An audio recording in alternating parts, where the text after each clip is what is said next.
What is going on, my audience of this Move the Chains podcast with your man and your host, Sam McIntyre? We're doing well today on this manic Monday after a crazy, crazy weekend of football. I always want to dive into my post-game reaction after we do this. Colts Vikings last night. It was a little bit of a boring game, a little bit defensive slugfest. I figured that going in. But it was a really good game last night. And I got to give a shout out to my boy, my man, Sammy Darnold, balling last night. He's looking good. Finally got him some support last night. I always felt like he was a great talent coming out of USC, University of Spoiled Children, by the way, according to Lou Holtz. But I want to throw a little side jab in there. But he looked good last night. Had some little mistakes, but you know, it's always going to have some Sammy in there. He's going to have some shithead Sammy, like me. He's going to do some crazy, but he's going to do a lot of great stuff last night. And obviously, he did that against the Colts. So I want to get my post-game reaction to that. I also want to talk about the Bears yesterday. What a fucking shit show that is. I've seen that coming from a mile away. Fuck around. You're going to find out what's going on there. And then also, I want to touch on Detroit. I'm more impressed by them week by week. I know I talked about them last couple weeks ago against when Dallas in that game where they dominated. So I wanted to talk about that today, but I wanted to touch on the game last night. Colts in Minnesota last night with the skull chant, that loud-ass stadium. I got to hit that. That's one of my stadiums I need to hit in my life. So I wanted to touch on the Colts Vikings last night. So on the Colts end, they're at Crossroads right now. My dad was asking me tonight, what do they do with Anthony Richardson? I don't know what you do. I don't know. I mean, the Colts are kind of band-aiding this whole thing together. And it didn't help that Andrew Luck kind of put them in a bind, and they've been searching, and they've been band-aiding and all this stuff. I mean, it's crazy to think 3 years ago, Carson Wentz has 27 touchdowns and 7 picks, and then they cut him. I mean, I know they lost that last game to Jacksonville, and that kind of hampered it. He was playing really well that season. But this is on Jim Irsay. I mean, again, I like Chris Ballard a lot. And they have a really good roster, really borderline elite roster in the NFL, especially in the AFC.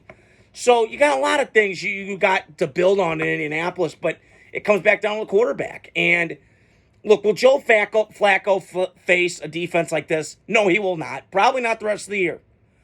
Now they play the Jets coming up, and we'll see how that offensive line for the Colts matches up against the Jets. Fearsome, foursome of that pass rush. The way they got after C.J. Stroud, maybe I'm sure they might do that to Joe Flacco.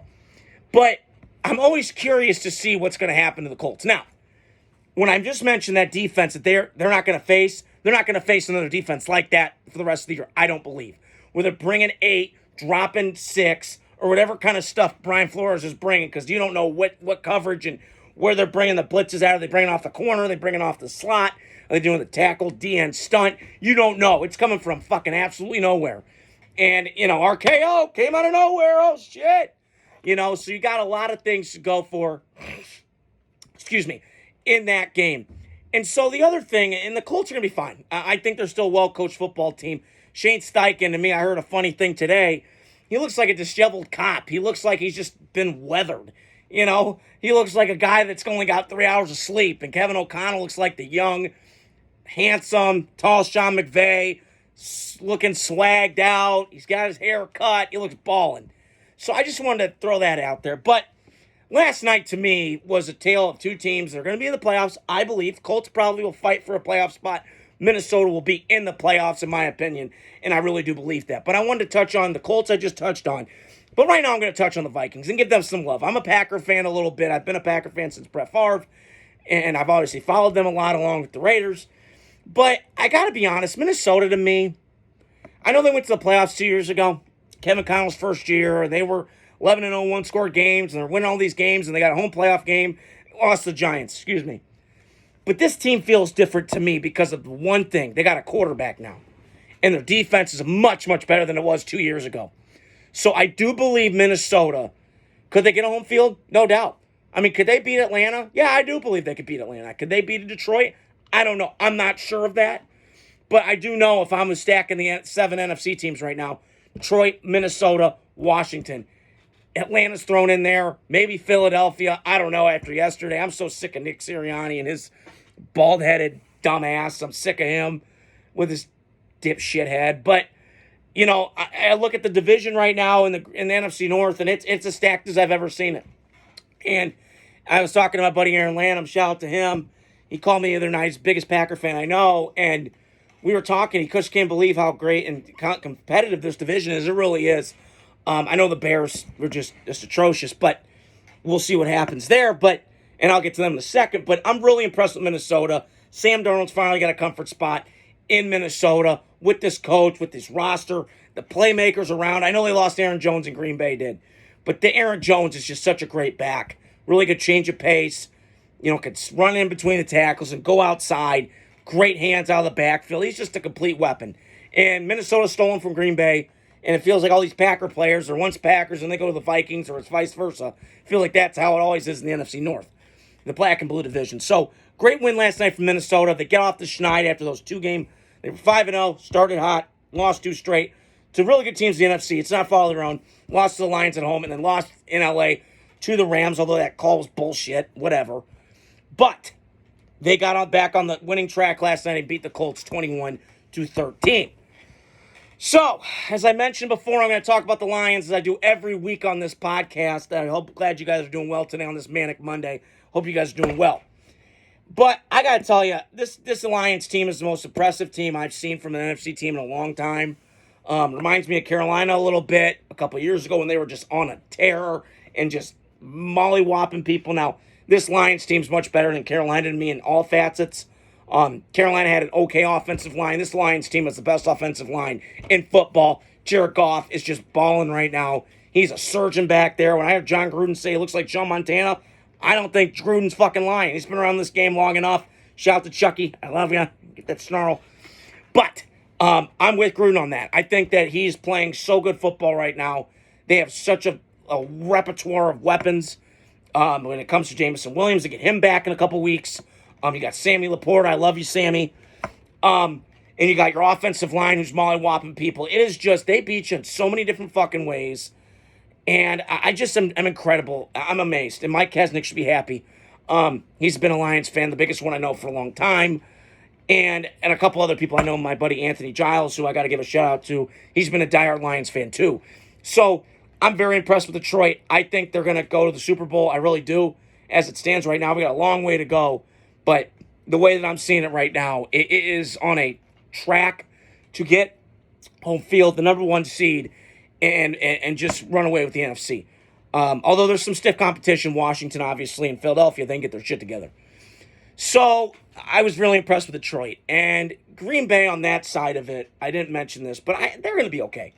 I think Green Bay, Jordan Love's got to kind of calm down a little bit. Pipe down, ma, he's a roller coaster ride. And I fall victim to this. I was thinking about this on my way home tonight from just going to work and then gym after work and then coming home. Is I think that we do this a lot. And I fall victim to it too. I get excitable. I'm an excitable kid. We kind of hype Jordan Love up a lot. And for good reason. Last 8 games of the year, he was great. He's kind of been all over the map this year. And some of it's been hurt. I get it. But yesterday's game plan was kind of horseshit. Like, what are you doing? I mean, that weather's favoring you against the Lions, and you want to sling that rock all over the field. You can't do that. You got to play good football in the rain. And you're running the ball well. I didn't understand that, but Green Bay's got to bye. They're going to be okay. They're going to be in the playoffs, I believe, and they're going to be okay. So the last thing I wanted to touch on was the Chicago Bears. And good Lord, are they a mess. Okay. So I wanted to start off and touch on, I predicted this for the year. I said you can be my witness. I was never a Caleb Williams guy. I didn't like anything he did. I thought he did too much ad-libby shit in college. I don't buy into him. I think he's a talent, no question. But he's got a little bit of Kyler Murray in him where there's a lot of talent, but I just don't trust the character and all this stuff. Although Kyler looks like he's matured. I got to see him lose a couple games, and maybe those old bad habits will creep in. Kind of like I mentioned with Shador a couple days ago. So, again, there's elements of the Bears I like. Their defense, I don't know what's gone on. I mean, they missed Montez Sweat yesterday. Good God, they could have missed Brian Urlacher, Mike Singletary, Dick Butkus. I mean, they were awful yesterday. And Arizona barely had to do shit. And it comes back to this with the Bears. I don't trust this organization. I've said this from the jump. They need a reboot. They need to sell this fucking thing. You need to pull the Raiders. You need to pull Washington. I mean, Washington, your rival, who you know what I can't figure out is you had Cliff Kingsbury in the fucking door, and you could have had him. You could have had Cliff Kingsbury, who worked with Caleb Williams, and imagine if Cliff Kingsbury's there right now. This offense looks way better than it does with Shane Waldron. And Shane Waldron left Seattle. Phil Sexton was telling me this. Their offense looks better without him. So I don't know what to make of this. But Caleb, I can't, like, parts of me defend him, but I can't defend his performance. He looks awful. I mean, he really looks awful. What is the report card? A D, an F? I mean, what are we doing? And once again, this defensive-like culture, these defensive coaches are fucking dumb when it comes to this. They do not get offensive lines right. And last year, the Bears, they looked decent on offensive line with Darnell Wright and a couple of their guys up front. Right now, it's a mess. And I'll go back to this. You should have taken a lineman at the 8th pick instead of taking a receiver. I get it, sexy. I get it. But the Bears are an all-Madden team, and I'm watching this movie, and it's just a joke. And the coach is gone. I'm sorry. I can't forgive you. Your record is what it is. It's like what Maya Angelou said. If somebody tells you who they are, believe them. And I'm telling you, Matty Eberflus is not the guy. And he's a great defensive coordinator. I'm sure of it. He's smart. But, dude, come on. The Bears will never. I mean, where I'm getting at is the Bears were so creative offensively the first couple weeks. Before the Redskin game, before the bye. And ever since then, they've been shitty. So I don't know what's going on. And I said this to my Aunt Colleen, and I'm saying this to people now that are Bear fans. These two games, Cardinals and Patriots, were key for you because you have to play after these two games that's supposedly winnable. Now, New England, probably winnable. But Drake May looks really good, so I'm intrigued by that matchup because Raiders got a bye week. But my point is, you have two games right now. You better beat New England this week because if you don't, you're going to follow what, 4-5? And you're going to slip. Because I could see them going on an 8-game losing streak. I really could. You got the Niners in there with McCaffrey coming back. You still got your gauntlet on NFC North teams you got to play. You got the Lions, you got the Vikings, you got the Packers still to play. So that ain't going to be no joke. So Bears better wake the fuck up. And you better beat New England this weekend. Because if you don't, it's over. And you're going to have a long offseason in Chicago after all that hype you got this past season. I didn't buy into it, but it is what it is.